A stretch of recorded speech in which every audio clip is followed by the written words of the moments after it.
Johnson racing 7 other runners and perhaps the world record on his way in the 400-meter final.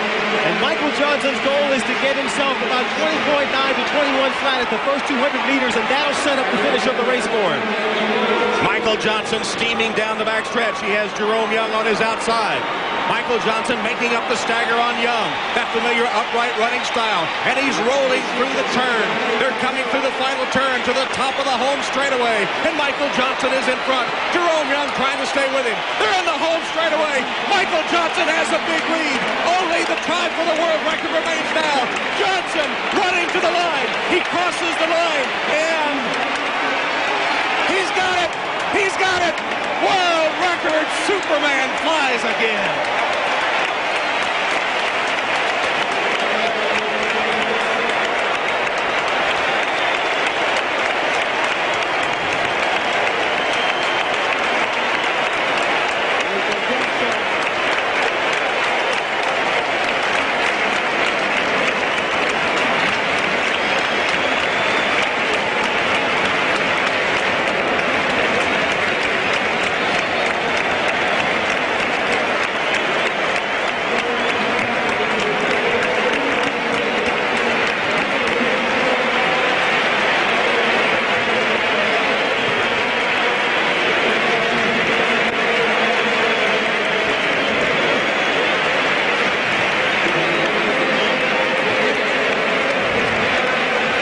Let there be no doubt, one of the all-time greats in track and field.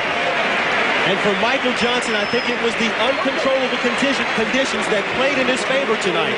A fast track, wide curves, not much wind inside the stadium. It's warm outside, not Waco, Texas hot, but all of these things played into the mix to help him set this world record. Well, you know, the way he ran the race, I still think his top priority was to win the race. He went out for the first 200 yards.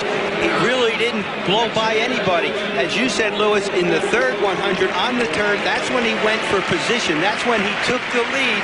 And then his prayer part, the last 100, he really had it.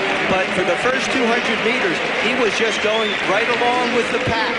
And the people who tried to go with him, Jerome Young, who ran fast for the first 200 and then tried to go with Michael, he crumbled and did not get the silver medal, maybe did not get the bronze medal, which he had been touted to get. And a moment of relaxation. The Americans, Young and Pettigrew, finishing 4th and 5th. Michael's down on his back now, but I got to tell you, he is in much better shape than Butch Reynolds was when he set this record in Zurich. Butch couldn't talk for 15 minutes. He was down on his knees. And, well, Lewis, you've had more experience with this. In the 400, you come across that finish line, you feel okay, and then all of a sudden it's like somebody slammed the door on you. It all hits you at once.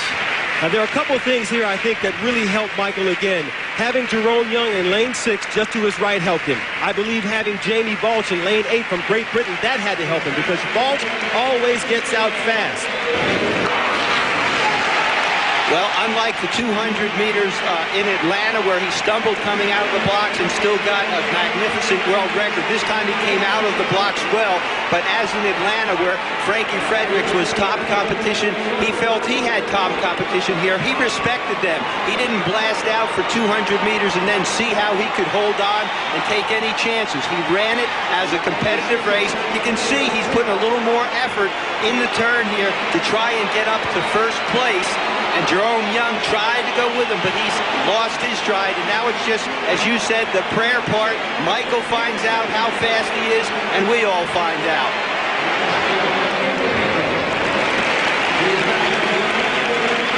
And the celebration, the quick peek at the clock, and I think he could feel it when he was running, and just the confirmation when he saw the clock.